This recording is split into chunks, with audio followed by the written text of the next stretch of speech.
kali ini saya dikeroyok dua nih. Ya nggak apa-apa Ustaz ya. Kita ngomongin tentang apa namanya kebesaran Allah di balik hujan dan petir. Sekarang ini kan udah mulai hujan lagi ya Pak Ustaz ya. Ya. Dan sebelum kita mulai, saya persilakan Pak Ustadz untuk berdoa terlebih dahulu. Silakan mau Pak Ustadz Suryana atau Pak Ustadz Ahmad Abedillah akan memimpin. Bismillahirrahmanirrahim. Alhamdulillahirabbil alamin. Hamdan syakirin. Hamdan yuafi ni'amahu wa yukafi mazidah. Ya Rabbana lakal hamd. Kama yanbaghi li jalali wajhikal karim wa 'azimi sultanik. Allahumma shalli wa sallim wa barik ala nabiyyina Muhammadin wa ala alihi wa ashabihi ajma'in. Allahumma Rabbana zalamna anfusana wa illam taghfir lana wa tarhamna lanakunanna minal khasirin. Ya Allah, berikanlah kepada kami rahmat, berikanlah kepada kami ampunan pada sore hari ini, di waktu yang dijanjikan sebagai waktu yang terijabah doa, yaitu pada Jumat sore setelah asar. Semoga Allah berikan rahmat kepada kita semua, berikan taufik dan hidayahnya, berikan bantuan bagi kita semua. Rabbana atina fid dunya hasanah wa fil akhirati hasanah wa qina adzaban. Amin. Baik, terima kasih Pak Ustadz untuk doa pas di sore hari ini. Kembali ke obrolan tentang apa namanya kebesaran Allah di balik hujan dan petir. Kadang orang hujan, wah petir gitu kan. Nah, kira-kira adab yang harus kita lakukan apa nih Pak Ustadz? Di saat kita ada hujan atau kita ada petir gitu kan kadang kita hanya bisa mengeluh atau mungkin kita hanya mungkin saya alhamdulillah hujan. Iya kan, apakah cukup dengan seperti itu atau kira-kira ada adab yang lain atau ada doa yang lain mengenai hujan dan petir ini Pak? Silakan Ustaz Surya. Bismillah, wassalatu wassalamu ala rasulillah wa ala alihi wa sahbihi wa man walah. Tentunya sekarang tuh bulan Agustus ya, sudah mau masuk musim hujan ya. Penting bagi seorang muslim ketika ada suatu perkara yang memang di situ sudah ditentukan oleh syariat Islam, penting untuk mempelajarinya sebelum datang suatu peristiwa tersebut. Berhubung sekarang mau musim hujan, jadi ada beberapa memang yang harus diketahui oleh setiap muslim mengenai hujan tersebut. Memang pada kenyataannya kita lihat ya, banyak orang-orang ketika turun hujan tuh banyak mengeluh, aduh hujan saya nggak bisa bekerja, nggak bisa keluar, nggak bisa cari nafkah. Tapi lebih jauh daripada itu, harus diketahui bahwa hujan itu adalah salah satu rahmat dari Allah Subhanahu wa taala. Dimana dengan hujan itu banyak Allah Subhanahu wa taala tumbuhkan dari pepohonannya. Tanah yang awalnya kering, kerontang, tandus, tidak bisa ditanami, lalu dengan turunnya hujan maka akan tumbuh tanam-tanaman, tanah menjadi subur. Dan tentunya itu adalah rahmat dari Allah Subhanahu wa taala. Terkadang kita tidak berpikir ke sana, Pak. Tidak hanya sebatas keegoisan diri dia yang sehingga dengannya dapat mencela rahmat dari Allah Subhanahu wa taala. Allah Subhanahu wa taala jelaskan hal tersebut kalau hujan itu adalah sebuah rahmat dari Allah Subhanahu wa taala. Allah Subhanahu wa taala berfirman di dalam Al-Qur'an. Saya bacakan ayatnya. Wa huwal ladzi arsala riyaha busyran baina yaday rahmati wa anzala minas samaa'i ma'an tahura. Dialah yang telah meniupkan angin sebagai pembawa berita kabar yang gembira atas akan turunnya rahmat, yaitu berupa hujan.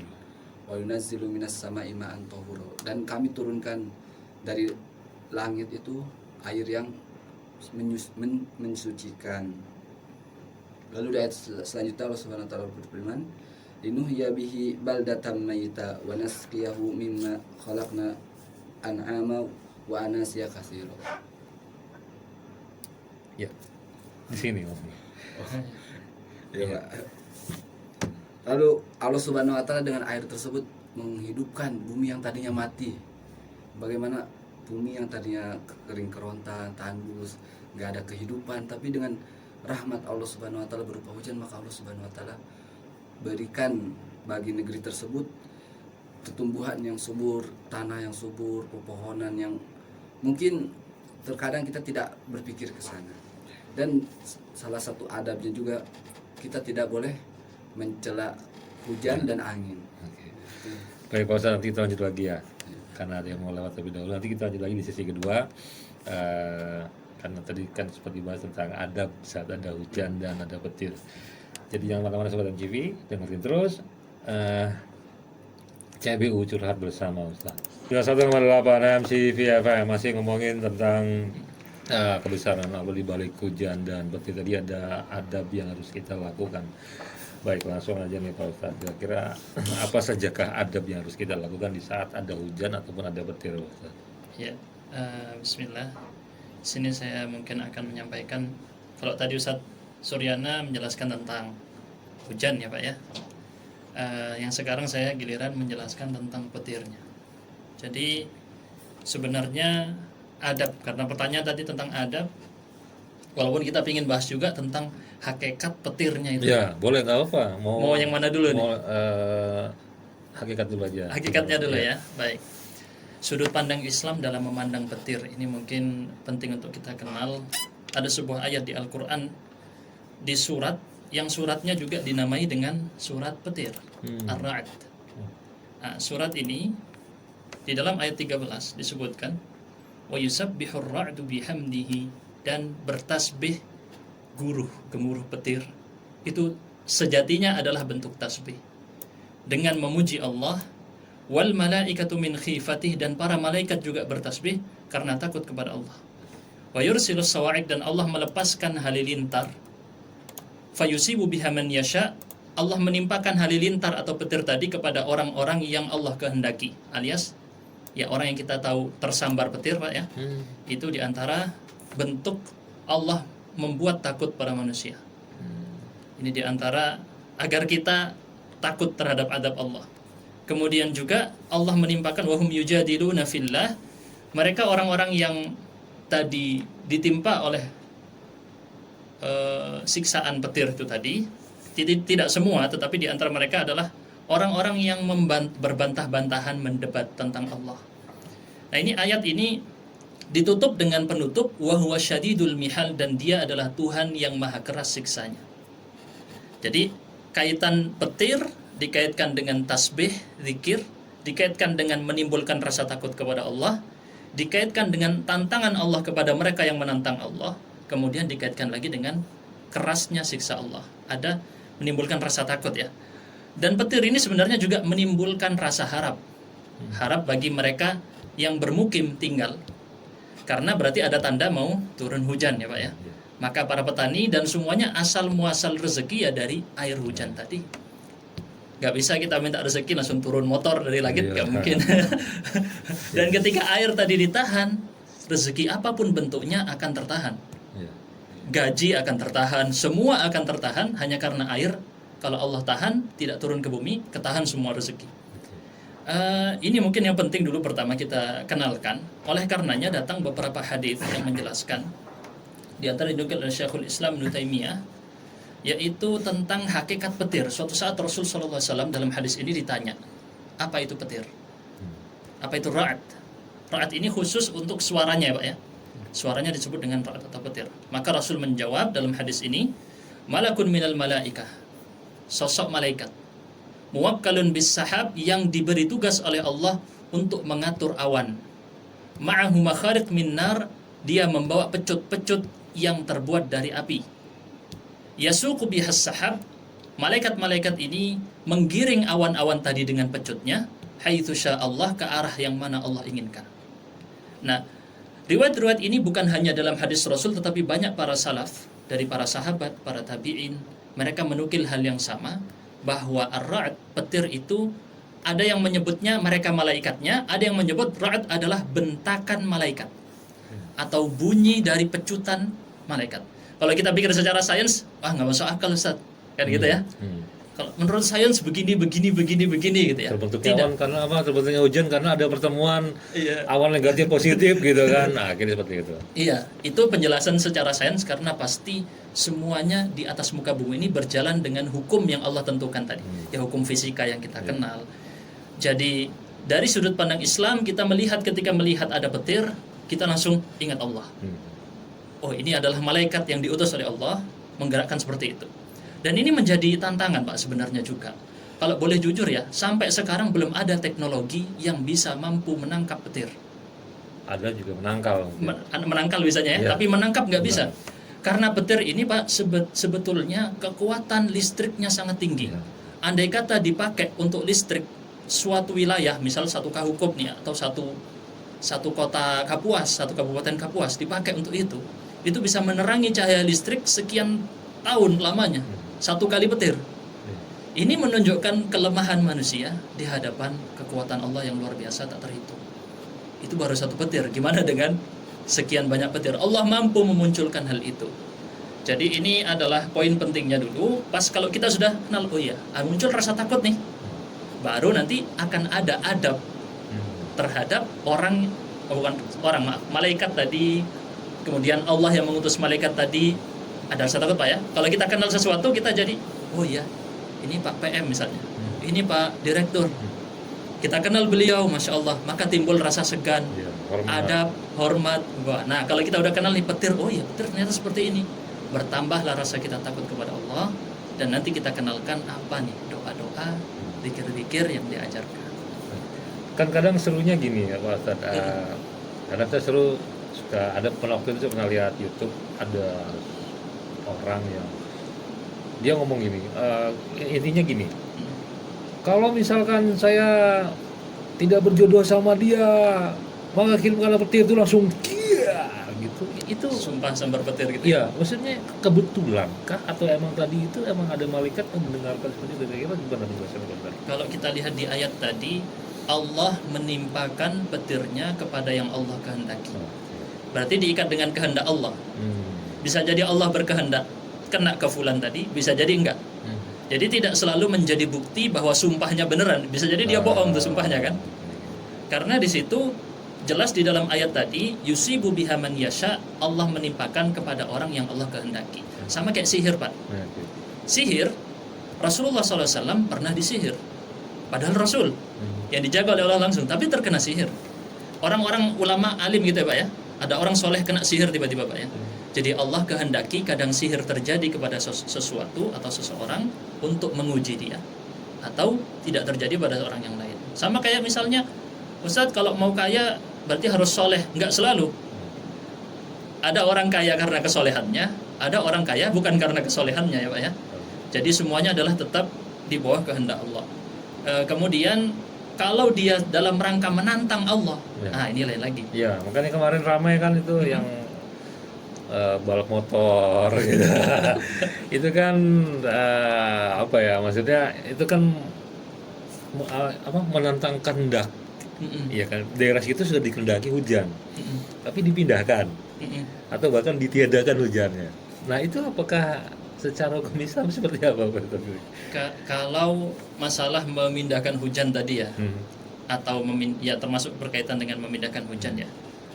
Pertama begini, kalau dia memindahkan itu kita tidak tahu, sepanjang yang saya pelajari ya, kita tidak tahu ada tata cara khusus. Rasulullah mengatur tata caranya gimana, nggak ada. Adanya hanya dalam syariat kita sholat istisqa, sholat minta hujan ya. Tapi kalau memindahkan hujan, nah ini dilihat dulu apa yang dia lakukan nih. Kalau yang dilakukan adalah hal-hal saintifik, dengan misalnya mengirimkan alat-alat tertentu untuk menggiring awan ke tempat yang lain, ini saintifik ya Pak ya. Maka itu bukan hal yang kita bilang terlarang dalam syariat, kecuali dia ada tindakan menantang Allah segala macam. Nah itu beda lagi ya ceritanya. Tapi dia melakukan misalnya tujuannya karena di suatu wilayah tadi agar tidak terkena hujan, entah tujuannya apa ya. Maka dia melakukan hal-hal saintifik, mungkin pesawat diapain gitu ya, menaburkan cairan apa misalnya. Iya misalnya betul. Tapi kalau yang dilakukan adalah ritual-ritual, nah itu Pak Ustadz, itu yang ritualnya adalah sebenarnya bukan minta tolong kepada malaikat, karena nggak mungkin minta tolong kepada malaikat ya. Dan dilarang juga kita untuk berdoa meminta tolong ke malaikat, minta hanya kepada Allah gitu. Jadi kemungkinan besarnya yang dia mintai adalah jin, gitu. Jadi dia ada kerjasama dengan jin. maka ini bukan dari syariat Islam. Tadi kita kasih contoh, Rasulullah semasa hidupnya tidak pernah membuat sebuah ritual memindahkan hujan gitu. Iya.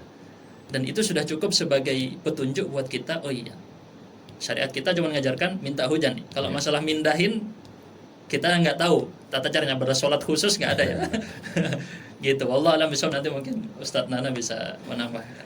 Baik, jadi kan itu tadi akhirnya itu kan jadi sebuah polemik di masyarakat, apalagi kan kita kan mungkin pernah dengar ya beritanya Ustaz ya. Jadi kan secara kita adalah mayoritas, bukan berarti mayoritas adalah superior gitu harus Islam, enggak. Tapi kan kita melihatnya bahwa ini kok jadi berasa aneh ya gitu loh Ustaz. Iya kan.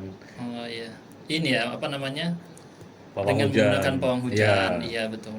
Hal itu sendiri juga sebenarnya kalau kita lihat tata caranya juga ya nggak ada gitu dari syariat Islam sendiri juga, bacaannya apa gitu ya, kita nggak tahu juga. Dan terbukti juga sebenarnya di beberapa kejadian hujannya nggak tertalang gitu, jadi tetap kejadian hujan juga gitu kan, seperti yang di kejadian kemarin di Iya. acara tersebut. Iya. Hujannya tetap turun. Baik. Jadi intinya adalah kita harus mensyukuri karena itu bagian dari rezeki rahmat gitu kan yang harus kita terima, tidak boleh mengeluh, tidak boleh menolak gitu kan, itu harus kita terima. Ya kalau misalkan benar sih, kalau misalkan udah ditolak ataupun ditunda ya akhirnya rezeki lebih jadi ketunda semua, panennya jadi ketunda gitu. Udah panen ketunda nggak punya duit kan, karena nggak ada beras yang mau dijual kan, karena nggak ada panen gitu kan. Baik Pak Ustadz, nanti kita lanjut lagi ya, habis ada yang mau lewat nanti kita diterusin, kita ngomongin tentang adab tadi yang ketunda Ustadz ya, apa yang harus kita lakukan di saat ketemu hujan ataupun di saat kita mendengar suara petir itu Pak Ustadz. Baik Sobat MCV, dengerin terus curhat bersama Ustadz 91,8 MCV FM, masih bersama Ustadz Ahmad Ubedillah dan Ustadz Suryana. Masih semangat ya Pak Ustadz ya. Insya Allah. Oke, tadi sebelum menjawab pertanyaan saya tentang adab di saat ada petir, tadi katanya ada yang nanya Pak Ustadz. Mau dijawab dulu? Mungkin ada sedikit tambahan Oke. sebelum kita masuk ke sesi pertanyaannya. Ada yang bertanya di sini, apakah hujan dapat menyembuhkan orang sakit dari gangguan jin? Gimana Ustaz? Tapi mungkin ada sedikit tambahan dulu sebelum jawab itu. Oh, iya, silakan. boleh. Jadi terkadang ketika hujan ini ada beberapa orang yang menisbatkan turunnya hujan ini kepada bintang tertentu, Maksudnya bintang. bintang di langit. Oke. Karena mungkin posisi bujur bintang. Oh, itu iya, pas iya. berapa gitu. Nah, ini hal itu tuh dilarang di dalam syariat Islam. Pada suatu kisah Nabi SAW dulu pernah sholat di Hudaybiyah. Nah, kebetulan malamnya itu turun hujan.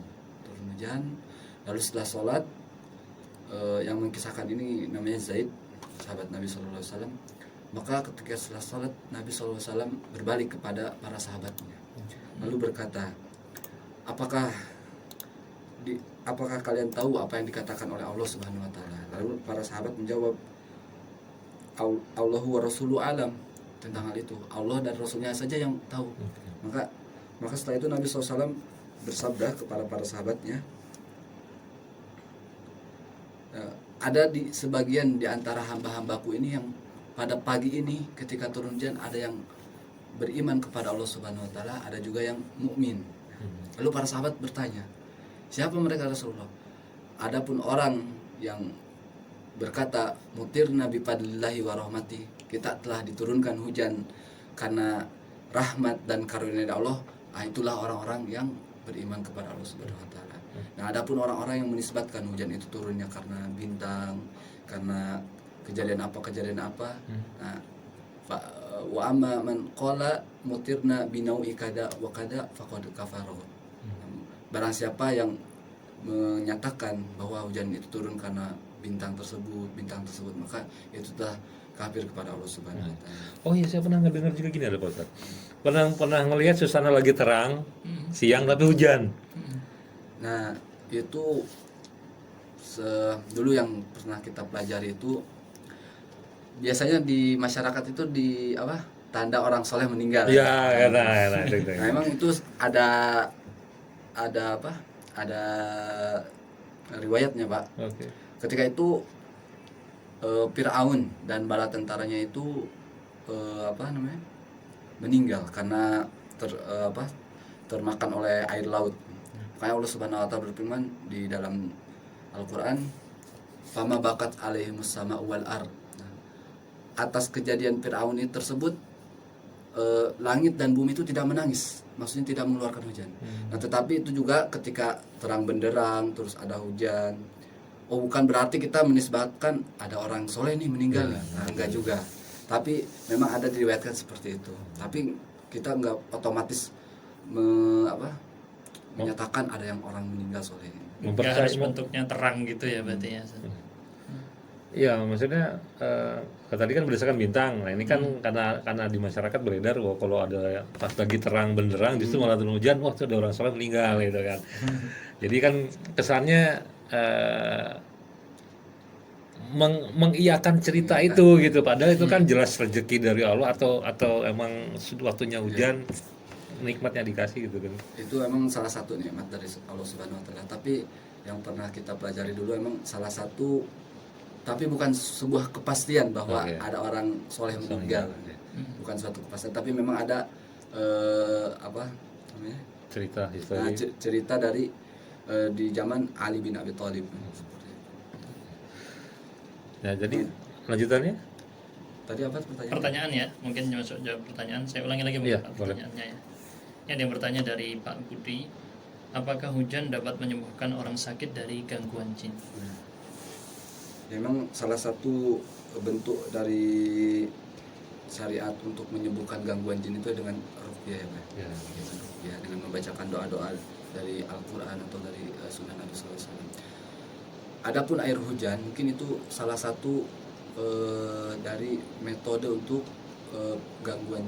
menyembuhkan dari gangguan jin. Allah Subhanahu wa taala berfirman di dalam surat Al-Anfal yang artinya, dan Allah Subhanahu wa taala menurunkan air hujan dari langit kepadamu untuk menyucikan kamu dengan hujan itu dan menghilangkan gangguan-gangguan setan dari dirimu dan untuk menguatkan hatimu dan serta memperteguh telapak kakimu.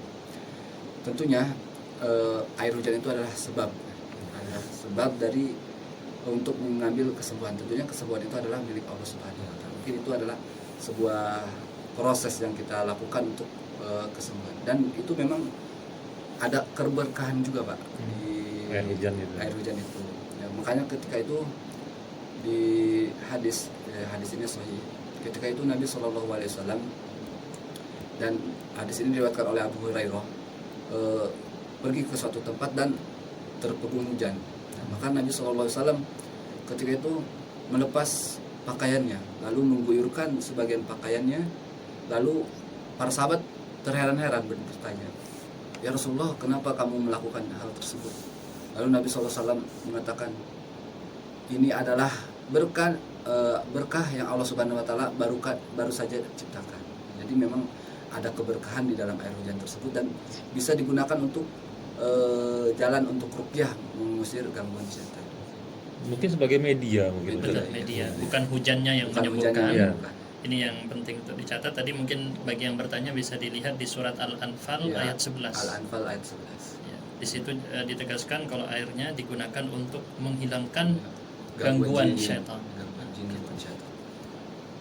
Jadi pertanyaan, mungkin lanjut ke adabnya, doa ketika hujan, lagi sekarang ini lagi hujan. Nah, ya memang hujan itu terdapat adab-adab yang harus seorang mukmin itu lakukan. Yang pertama adalah tentunya membaca doa, di mana Bunda Aisyah ketika itu meriwayatkan, karena Nabi SAW idza nazala al-matar qala Allahumma shayban. Nabi SAW ketika turun hujan membaca doa, doanya itu Allahumma shayban, ya Allah berikanlah kami hujan yang bermanfaat. Karena ada sebagian hujan itu yang deras dan menimbulkan ketakutan. Iya, sampai ada banjir lah kalau kita lihat sekarang. Nah, itu juga ada doanya juga Pak. Ada doanya ketika hujan turun dengan deras dan kita khawatir hujan itu akan menimbulkan kerusakan, banjir, malapetaka. Nah, maka kita disunahkan untuk membaca Allahumma hawalaina wala alaina. Hawalana wala alaina. Sunnah yang kedua. Terus yang ketiga, kita bisa juga memperbanyak doa. Memperbanyak doa karena doa ketika hujan itu tidak tertolak, sebagaimana diriwayatkan dalam hadis. Ada dua kesempatan doa itu la turodan inda nuzulil mator, inda nidai wa tahtal mator, ketika selesai hujan, ketika selesai adzan dan ketika hujan. Itu mungkin doa-doa yang harus seorang muslim pegang. Nah, kayak sekarang hujan, tapi sekarang kita lagi tidak sholat. Misalkan kita sekarang lagi ngobrol, itu bisa kita sambil berdoa. Bisa. Atau mungkin kita lakukan, ambil waktu sedikit baru kita berdoa. Oh gitu. Ya maksudnya pas kita lagi ngobrol, hujan gitu bisa, kan. Ya terus kita kan tadi sudah sholat masjid, misalkan sudah sholat asar gitu kan. Nah, kita lagi ngobrol nih, lagi ngobrol santai gitu kan. Terus sekarang hujan gitu kan. Nah terus kita doa, itu boleh kan, maksudnya boleh. tanpa harus, maksudnya tidak harus di saat sedang sholat, tapi kita berdoa di saat kita tidak sholat pun kita bisa berdoa. Oke. Terus tadi hujan, tambahan apa? Hujan, masih ada lagi adab yang lain? Tadi sudah Itu 3. mungkin adab yang paling penting, Pak. Ya. Mungkin satu lagi yang saya lupa.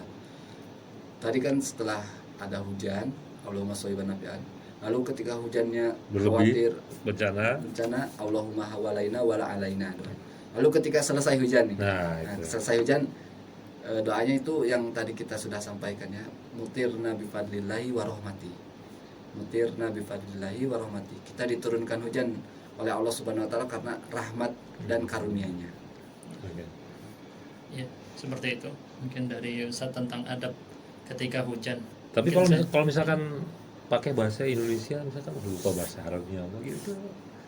Itu ya gimana tuh? ada perselisihan tentang itu, tapi kalau bisa memang menggunakan bahasa Arab. Ya. Cuman ya misalnya ada orang nggak bisa, Ustaz, cuman memang biasanya bahasa Indonesia misalnya, Pak ya. Insya Allah Allah Maha mendengar doa. Misalkan hujan, alhamdulillah selesai hujannya. Ya. Gitu kan. Menisbatkan ya. Iya. Tapi doanya pendek aja sih tadi kan. Allahumma sayyiban nafi'an. Ya Allah, jadikan ini hujan yang bermanfaat. Kalau yang satunya tadi, Allahumma hawalaina wala alaina. Maksudnya, tuh kalau hujannya terlalu deras banget, kita nggak mau ada banjir, nah, seperti itu. Ini tentunya sebab yang sifatnya sebab syar'i ya Pak. Sebab kauni, kalau sebab kauni ya secara sains tadi, mungkin diadakan parit, mungkin ada apa, nah tetap juga harus dilaksanakan seperti itu. Mungkin kita masuk ke kalau ada petir ya. Iya. Oke. Kalau ketika bunyi gemuruh petir gitu ya, apa adab yang perlu kita lakukan? Pertama tadi kembali kepada ayat di surat Ar-Ra'd, surat ke-13, ayatnya juga 13 nih. Jadi 13 ya biar cepat ingat. Di situ dijelaskan bahwa petir sendiri adalah bentuk mereka sedang, atau petir sendiri tadi, ada ulama mengatakan petir itu adalah malaikat, ada ulama yang mengatakan berdasarkan riwayat tadi itu bunyi teriakan malaikatnya yang itu sedang bertasbih.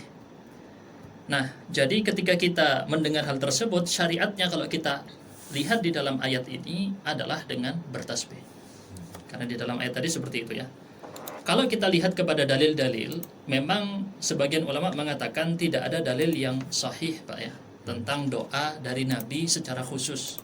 Walaupun kita temukan ada satu buah hadis dari riwayat Abdullah bin Umar dan dihasankan oleh Al-Iraqi, disahihkan As-Suyuti, walaupun didhaifkan sebagian ulama yang lain. Apa bunyi doanya ya Pak ya? Mungkin saya bacakan. Rasul SAW ketika turun atau bunyi petir, maka beliau mengatakan, Allahumma la taqtulna bi ghadabika. Ya Allah, jangan engkau bunuh kami dengan kemurkaanmu. Wala tuhlikna bi'adzabika. Ya Allah, jangan binasakan kami dengan adabmu. Wa'afina qabla dzalika, berikanlah kami keselamatan sebelum itu. Jadi ini adalah doa yang tadi kita sebut disahihkan sebagian ulama, tapi didhaifkan sebagian ulama yang lain. Tetapi kalau kita lihat para salafus saleh terdahulu, misalnya Abdullah bin Zubair, sahabat Nabi yang mulia ya Pak ya. Abdullah bin Zubair, ketika beliau mendengar petir, beliau diam Pak, nggak lanjut ngobrol. Misalnya lagu ngobrol, stop nih bicaranya. Kemudian dia mengucapkan subhanalladzi yusabbihur ra'du bihamdihi wal malaikatu min khifatihi. Alias Abdullah bin Zubair cuma nambahin kata subhanalladzi, lalu sisanya pakai ayat yang tadi, yusabbihur ra'du bihamdihi wal malaikatu min khifatihi. Jadi Abdullah bin Zubair menggunakan doa yang diajarkan dalam ayat tadi. Saya ulangi lagi ya mungkin agar bisa diingat ya. Subhanalladzi yusabbihur ra'du bihamdihi wal malaikatu min khifatih. Maha suci Allah yang petir dan para malaikat bertasbih dengan memujinya dikarenakan rasa takut kepada Allah. Sampai kemudian Abdullah bin Zubair setelah membaca doa tadi, beliau mengatakan ini adalah ancaman yang sangat keras bagi para penduduk bumi. Dengan dikasih lihat satu bentuk kuasa Allah itu tadi, sedahsyat itu, bagaimana dengan siksaan Allah nanti di hari akhir? Tentu jauh lebih dahsyat lagi. Jadi ini semoga bisa menjadi pengingat bagi kita saat kita mendengar suara petir, maka kita bertasbih. Subhanalladzi yusabbihur ra'du bihamdihi wal malaikatu min khifatih. Sebagian yang lain diriwayatkan dari Ibnu Abbas, diriwayatkan dari Ali bin Abi Thalib dan yang lain-lain ya, bahwa ketika mendengar mendengar petir, maaf ya, membacakan subhanalladzi sabbahat lahu. Maha suci Allah yang petir sedang bertasbih untuknya. Jadi sama juga ya, tasbih subhanallah. Mungkin kalau teman-teman nggak hafal panjang, kepanjangan satu doanya. Yang singkat. Minimal ada subhanallah. Ingat Allah, tidak ingat perkara-perkara yang lain, apalagi meremehkan gitu ya. Dan juga jangan terlalu berlebih takut kepada petirnya. Lebihkan takut kepada yang menciptakan petir. Itu jauh lebih penting. Kalau orang sekarang takut kesambar nih ya, gitu. Lebih memang betul, kita wajar itu, rasa takut itu wajar. Kita lihat singa gitu, takut dimakan singa, wajar ya. Tapi yang lebih penting dari itu, kita harus menghadirkan rasa takut kepada Allah. Dan Ibnu Abbas mengatakan tentang petir itu tadi, dia adalah malaikat yang sedang membentak, mengatur hujan, menggiring hujan seperti halnya penggembala yang menggiring hewan ternaknya. Ini adalah penafsiran Abdullah bin Abbas yang disebut sebagai sang ahli tafsir. Jadi ini diantara faedah yang penting buat kita di dalam berdoa saat mendengar petir. Gitu. Baik Pak Ustadz, nanti ada sesi terakhir Pak Ustadz, ada yang mau lewat dulu karena waktunya udah mepet banget. Baik Sobat MCV, nanti masih ada sesi terakhir di CBU Curhat bersama Ustadz 91,8 MCV FM Pak Ustadz. Di sesi terakhirnya Pak Ustadz tadi udah sempat banyak dibahas ya Ustadz tentang adab juga, ada rasa kita harus bersyukur segala macam, kita harus menerima nikmat itu. Dan terakhirnya Pak Ustadz, sebelum penutupan, ada yang mau disampaikan Pak Ustadz? Mungkin sebagai penutupan mungkin ya, himbauan bagi teman-teman Kasmi ya, khususnya, dan juga teman-teman dari yang mendengarkan radio ini agar tetap menjaga kesehatan mungkin ketika musim hujan ini. Betul. Karena memang kesehatan itu adalah sebuah nikmat yang besar, yang baru mungkin dia tahu sebuah nikmat itu kalau dia udah sakit. Benar. Mungkin sebagai penutup ya, kita jalankan sunnah-sunnah tadi, ya adab-adab tadi ketika mendengar hujan, ketika ada petir, ketika ada guruh dan lain sebagainya, dan tetap menjaga kesehatan kita di musim-musim ini ya. Tentunya ada pancaroba, tentunya tubuh itu bisa tiba-tiba sakit, tiba-tiba bisa mungkin pusing atau pilek dan lain sebagainya. Mungkin penutupan dari saya itu aja, mungkin ada tambahan sedikit. Tidak ada. Insyaallah sudah. Terima kasih banyak Pak Ustadz Ahmad Ubedillah dan Pak Ustadz Suryana atas waktunya. Kita ngobrol singkat jam 4, nggak kerasa satu jam. Udah jam 5 lewat. Mudah-mudahan obrolan kita banyak manfaatnya. Amin. Dan bisa diambil hikmah, bisa diambil yang baik, yang bagusnya bisa kita ambil. Dan mudah-mudahan kita bisa menjadi lebih baik lagi Pak Ustadz ya. Amin. Baik, terima kasih banyak Pak Ustadz atas waktunya. Sama-sama. Ya, Assalamualaikum warahmatullahi wabarakatuh. Waalaikumsalam warahmatullahi wabarakatuh.